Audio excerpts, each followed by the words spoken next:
வாழ்க வையகம், வாழ்க வையகம், வாழ்க வளமுடன். வாழ்க வையகம், வாழ்க வையகம், வாழ்க வளமுடன். குரு வாழ்க, குருவே துணை. இன்றைக்கு நாம் சத்சங்க தொடர்பு ஏன் வேணும் அப்படிங்கிறத பற்றி தான் சிந்திக்க போகிறோம். நம்மளை கவனித்து கொள்ளணும். நாம் எங்கே இருக்கிறோம்? அறிவில், பொருளில், அனுபவத்தில், திறமையில், மற்ற சூழ்நிலையில், அமைப்பில், வயசில், ஆரோக்கியத்தில், இந்த நிலையில் இருந்துக்கிட்டு நம்மளோட ஐவகை கடமைகளை நம்ம செய்யணும். தன்னை பார்த்துக்கணும், தன்னோட குடும்பத்துக்கு நலம் செய்யணும், சுற்றத்தாருக்கு நன்மை செய்யணும், ஊருக்கு செய்யணும், உலகத்துக்கு செய்யணும். இப்போ மனுஷனோட சக்தி இருக்கிற வரையில், விரியும் வரையில் இந்த 5 வகை கடமைகளுக்கு மனிதன் உட்படுத்தி கொள்ள வேண்டியவனாக இருக்கிறான். ஐவகை கடமைகளை நம்மக்கிட்ட இருக்கக்கூடிய சக்தியை வச்சுக்கிட்டு நாம் எப்படி செய்ய முடியும், என்ன செய்யலாம், எந்த அளவில் செய்ய முடியும் அப்படின்னு கணித்து கொள்ளணும். கணித்து கொண்டு திட்டமிட்டு கொள்ளணும். இந்தந்த வேலையை இந்தந்த காலத்தில் செய்வோம் அப்படிங்கிற அளவில் நம்மக்கிட்ட இருக்கிறத வச்சுக்கிட்டு செய்கிற போது தான் குறைபாடே இருக்க முடியாது. அப்போது அதையெல்லாம் தொடர்ந்து 5 வகை கடமைகளை செய்வதற்கு என்னென்ன முறையில் என்னுடைய திறமைகளை, அறிவை வளர்த்து கொள்ள முடியும் அப்படின்னு சிந்திச்சு வாழ்க்கையில் வாய்ப்பு இருக்கிற வரையில் நம்மளோட அறிவின் சக்தியையும் செயல்திறனையும் வளர்த்து கொள்ளணும். தீமை இல்லாத காரியங்களை தான் செய்ய வேண்டும் அப்படிங்கிற ஒரு நியதியோடு நம்மளை கண்காணித்து கொண்டு நம்மளோட திறமைகளை வகுத்து கொள்ளணும். இப்படி திட்டமிட்ட வாழ்க்கை அமைத்திட வேண்டுமென்றால் ஆரம்பிக்கும் முன்னாடியே ஒரு தெளிவு இருக்கணும் இல்லையா? ஆகவே அதற்கு ஏற்ற கல்வியும் அமையணும். சமுதாயத்தில் சூழ்நிலைகளை அமைத்து கொடுக்கணும்.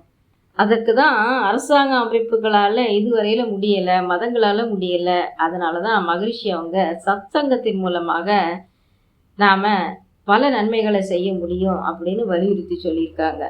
அறிவை வளர்க்குறதுக்கு, மனிதன் திருந்துவதற்குரிய வழிவகைகளை ஏற்படுத்தி தருவதற்கு அறிஞர்கள் பலர் கூடி சத்சங்கம் அமைத்து கொள்ளணும்.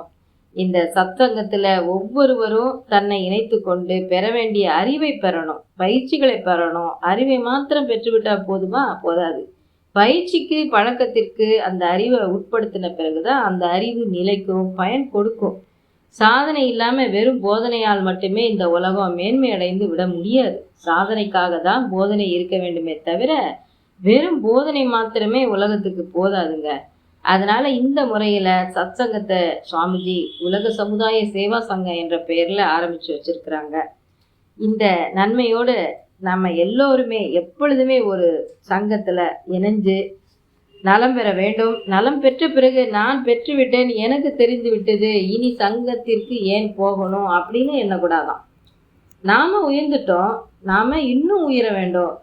நம்மளை மாதிரி எத்தனையோ பேர் தேவையுள்ள மக்கள், ஆயிரம் மக்கள், கோடி மக்கள் இருக்கிறாங்க. அவங்களும் உயரணும். அவங்கள உயர்த்துவதற்கு சத்சங்கத்தில் தொடர்ந்து நாம் உறுப்பினர்களாக இருந்துதான் ஆகணும். மனிதனுக்கு சத்சங்கத்தினுடைய மேன்மை எப்பொழுதும் தெய்வீகமானது. இந்த முறையில் சங்கத்தில் சேர்ந்து நல்லதை நினச்சி நல்லதை செஞ்சு தன்னுடைய அறிவை வளர்த்து கொண்டு தன்னுடைய அறிவின் முழுமையில் தானும் வாழ்ந்து உலகத்துக்கும் நலம் செய்யணும்னு சுவாமிஜி சொல்கிறாங்க. அப்போது சத்சங்க தொடர்பு எப்போ வேணும் அப்படின்னா நம்ம வாழ்நாள் முழுவதும் வேணும்.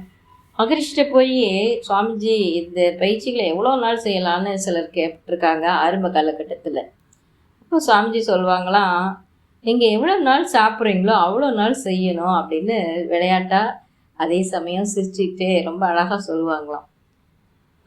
அப்போ கூட அந்த மகானோட மனம் பாருங்கள் எவ்வளோ மென்மையாக, உண்மையாக, கனிவாக, அவர் அழுத்தம் திருத்தமாக எப்படி சொல்கிறாங்க பாருங்கள். இங்கே பொதுவாக நம்ம என்ன சொல்லுவோம், உயிரோடு இருக்கிற வரையும் இந்த பயிற்சியை செய்யுங்கன்னு சாதாரணமாக உள்ள மனிதர்கள் சொல்லுவாங்க. ஆனால் மகானாச்சே அவர் எவ்வளோ அழகாக சொல்கிறாருங்க, நீங்கள் எவ்வளோ நாள் சாப்பிட்றீங்களோ அவ்வளோ நாள் இந்த பயிற்சி செய்யணும், இந்த சங்கத்துக்கு வரணும் அப்படின்னு சொல்கிறாங்க.